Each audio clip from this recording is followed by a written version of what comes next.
ہم عیسائی نہیں مسیحی ہیں۔ سام کی چالاکی سے سام کی اولاد تک۔ جیسے سام بہت سارے بچے پیدا کرنے کی صلاحیت رکھتا ہے، ویسے ہی مسلمان زیادہ بچے پیدا کرنے کی کوشش میں رہتے ہیں، اور یہ صلاحیت انہوں نے اپنے باپ سام سے سیکھی ہے، کیونکہ سام بھی اپنی پاپولیشن کو کنٹرول نہیں کر سکتا، ویسے ہی مسلمان بھی اپنی پاپولیشن کو کنٹرول کرنے میں فیل ہو چکے ہیں، اور زیادہ تر بچوں کو ایجوکیٹ نہیں کرتے، کیونکہ اگر وہ ایجوکیٹ ہو گئے تو جہاد کون کرے گا۔ یہ زیادہ سے زیادہ بچے پیدا کر کے ان کو جاہل رکھتے ہیں، اپنے نبی کی طرح جو سام کے ہاتھ کی کٹ پتلی تھا۔ آج میں آپ کو سام کی اولاد کے بارے میں بتانے جا رہا ہوں۔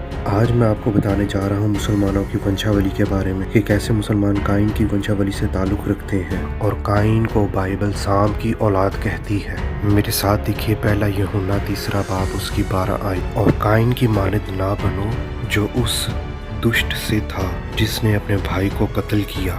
پرمیشور کا وچن ہمیں بتاتا ہے قائن اس دشٹ میں سے تھا جو پرانا سام ہے۔ بہت سارے لوگ یہ سوال اٹھائیں گے کہ یہ کیسے ممکن ہو سکتا ہے۔ اب ذرا آپ خود ہی سوچئے، آخر کس نے بتایا قائن کو کہ تو اپنے بھائی کو اس طرح سے مار سکتا ہے؟ اس کو کس نے بتایا کہ تو اس طرح سے پرمیشور کے حضور قربانی کرے گا تو تجھے برکت ملے گی، یعنی بلیسنگ ملے گی؟ جی، پرانا سام ہی تھا جو اسے گائیڈ کر رہا تھا۔ اگر آپ بائبل میں دیکھیں گے تو آپ کو پتہ چلے گا کہ پہلے قربانی کرنے قائن گیا تھا، بعد میں ہابیل جاتا ہے، یعنی اس کو گائیڈ کرنے والا کوئی تھا وہاں پر، کیونکہ پرانا سام چاہتا تھا کہ قائن کو بلیسنگ ملے کسی طرح سے۔ اس کی اگزامپل ہمیں متی کی انجیل 13 باب اس کی 24 آیت کے اندر ملتی ہے۔ آسمان کی بادشاہی اس ویکتی کے مانند ہے جس نے اپنے کھلیان میں اچھا بیج بویا، مگر لوگوں کے سوتے میں اس کا دشمن آیا اور گیہوں میں کڑوے دانے بو گیا۔ جی ہاں، یہ کڑوا دانہ قائن تھا، یعنی کہ سام کی اولاد۔ اس وجہ سے پرانا سام چاہتا تھا کہ قائن کو بلیسنگ ملے، لیکن پرمیشور اپنے بچوں کو جانتا ہے۔ اس نے پرانے سام کی مکاری پرکھ لی اور ہابیل کو برکت دی۔ ساری جنگ یہاں بلیسنگ کی ہے۔ پرمیشور نے اپنی اولاد کو بلیس کیا ہے، یعنی اسرائیل اور کرسچن کنٹریز، اور تمام مسلمان کنٹریز کے حالات آپ کے سامنے ہیں۔ سعودی اور دبئی کو ہم اس لسٹ میں نہیں ڈال سکتے، کیونکہ پوری دنیا جانتی ہے کہ یہ کتنے مذہبی لوگ ہیں۔ اتپتی 4 باب اس کی 11 سے 12 آیت میں کچھ یوں لکھا ہے، اور اب تو زمین کی طرف سے لعنتی ہوا، جب تو زمین جوتے گا تو وہ اب تجھے اپنی پیداوار نہ دے گی، اور زمین پر تو خانہ خراب اور آوارہ ہوگا۔ جیسے زمین کی طرف سے قائن لعنتی ہوا، ویسے ہی مسلمان کنٹریز کی کنڈیشن آپ کے سامنے ہے۔ اور آگے پرمیشور کا وچن کہتا ہے زمین پر تو خانہ خراب اور آوارہ ہوگا۔ یہ تمام باتیں مسلمان کنٹریز پر فٹ بیٹھتی ہیں آج کے ٹائم پر۔ اور قائن کی اولاد کو، یعنی پرانے سام کی اولاد کو آپ ان کے ماتھے سے پہچان سکتے ہیں؟ اس سوال کا جواب بھی آپ کو اتپتی 4 باب اس کی 15 آیت کے اندر ملے گا۔ اتپتی 4 باب اس کی 15 آیت کے اندر یوں لکھا ہے، تب پرمیشور نے اس سے کہا، نہیں بلکہ جو قائن کو قتل کرے اس سے 7 گنا بدلہ لیا جائے گا۔ اور پرمیشور نے قائن کے لیے ایک نشان ٹھہرایا کہ کوئی اسے پکڑ کر مار نہ ڈالے۔ جو نشان پرمیشور نے قائن کو دیا، آج کے وقت بھی وہی نشان مسلمانوں کے ماتھے پر پایا جاتا ہے۔ اس نشان کو محراب کہتے ہیں۔ قائن کو یہ نشان لعنت کی جگہ ملا، اور مسلمانوں کو یہ نشان نماز قائم کرنے سے ملتا ہے، یعنی مسلمانوں کی نماز کسی لعنت سے کم نہیں ہے۔ جیسے قائن کو انسٹرکشنز پرانا سانپ دیا کرتا تھا، ویسے ہی آج بھی پرانا سانپ قائن کی اولاد کو، یعنی قائن کے بچوں کو انسٹرکشنز دیتا ہے۔ بس صرف اس پرانے سانپ نے اپنا نام چینج کر کے اللہ رکھ لیا ہے تاکہ اسے کوئی پہچان نہ لے۔ اور اللہ قرآن کے اندر کہتا ہے، میں مکر کرنے میں سب سے بڑا ہوں، میں خیر الماکرین ہوں۔ اور یہ پرانا سانپ شروع سے ہی قائن کی اولاد کو انسٹرکشنز دے رہا ہے۔ میرے ساتھ دیکھیے اتپتی 4 باب اس کی 21 آیت کے اندر یوں لکھا ہے، اور اس کے بھائی کا نام یوبل تھا، وہ بین اور بانسلی بجانے والوں کا باپ تھا۔ اور ضلع کے بھی بلقائن پیدا ہوا جو پیتل اور لوہے کے سب تیز ہتھیاروں کا بنانے والا تھا۔ آخر قائن کی اولاد کو کس چیز کی ضرورت آن پڑی کہ ان کو ہتھیار بنانے پڑ گئے؟ صرف اور صرف یہ ہتھیار جنگ کے لیے بنا رہے تھے۔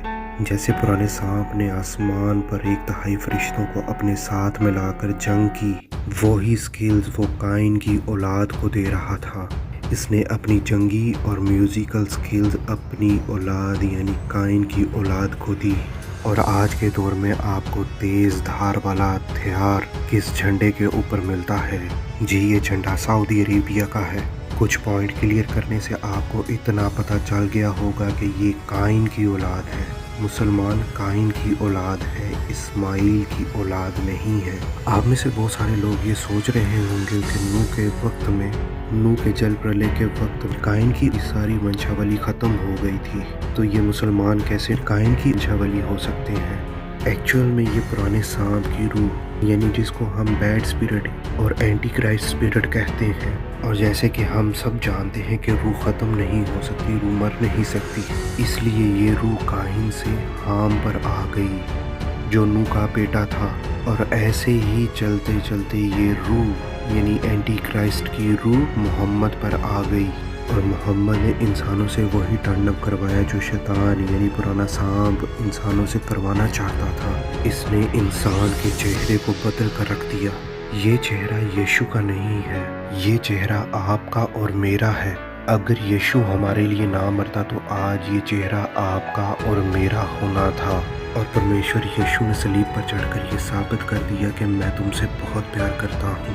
یہ چہرہ میرا نہیں بلکہ شیطان تمہارا بنانا چاہتا تھا، کیونکہ پرانے سانپ کو پرمیشور یہوہ سے اپنی ہار کا بدلہ لینا ہے، اور پرمیشور کا وہ کچھ کر نہیں سکتا۔ اس لیے جب اسے پرمیشور کے بچوں میں سے پرمیشور نظر آتا ہے تو وہ اپنے آپے سے باہر ہو جاتا ہے۔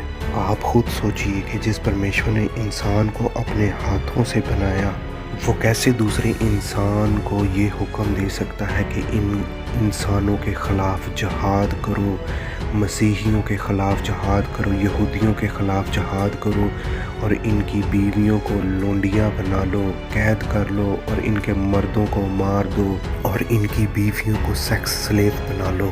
وہ پرمیشور ہو ہی نہیں سکتا جو کسی دوسرے انسان کو قتل کرنے کا حکم دے جہاد کے نام پر۔ پرمیشور نے تو قائن کو نہیں مارا جس نے اس کے حضور گناہ کیا اور اپنے بھائی کو مار ڈالا، لیکن اللہ یعنی پرانا سانپ کہتا ہے کہ تم جہاد کرو، کہ اگر تم بے گناہوں کو مارو گے تو تمہیں جنت میں شراب ملے گی، 72 حوریں ملیں گی۔ شیطان یعنی پرانا سانپ انسانوں کے گھروں کو تباہ کرتا ہے، جس سے وہ انسانوں سے کچھ ڈیڈلی سینز کرواتا ہے تاکہ انسانوں کو ان ڈیڈلی سینز سے آزمایا جا سکے، جس میں روپیہ پیسہ شراب اور عورت سر فہرست ہے۔ اور یہی لالچ اس نے یشو مسیح کو بھی دیا، اور اس نے یشو کو کہا کہ تو مجھے سجدہ کر اور میں تجھے دنیا کی ساری دولت روپیہ پیسہ دے دوں گا، دنیا کی ساری دولت تجھے دے دوں گا۔ لیکن یشو مسیح سانپ کی مکاری کو پرکھ چکے تھے۔ یشو نے اس کی مکاری پکڑ لی اور اسے اپنے پیروں کے تلے روند دیا۔ اس نے تمام انسانوں کو یہ چیز ایک سکھا دی کہ جیسے میں اس شیطان کو، اس پرانے سانپ کو اپنے پیروں کے تلے روند سکتا ہوں، تم بھی روند سکتے ہو۔ وہ اللہ خیر الماکرین کے مکر کو جان چکا تھا، اور اس نے پرانے سانپ کے مکر کی کمر صلیب پر توڑ دی۔ نہ یشو مسیح انسانوں کو 72 حوریں دے گا، نہ شراب دے گا، بلکہ وہ زندگی کا سرچشمہ ہے۔ وہ انسانوں کو زندگی دے گا، اور اس نے انسانوں کو زندگی دی۔ جیسے اس نے پرانے سانپ کو شکست دی، وہ آج چاہتا ہے کہ آپ بھی پرانے سانپ کو اپنی زندگیوں کے اندر شکست دیجیے۔ آج فیصلہ آپ کے ہاتھ میں ہے کہ آپ نے قائن کی اولاد میں سے بننا ہے یا پرمیشور کی اولاد میں سے۔ قائن کی اولاد یعنی پرانے سانپ کی اولاد کبھی بھی برکت نہیں پا سکتی، کبھی بھی بلیسنگ نہیں پا سکتی، وہ بلیسنگ کی بھوکی رہتی ہے۔ لیکن پرمیشور کی اولاد کو پرمیشور خود برکت دیتا ہے۔ آج فیصلہ آپ کا ہے۔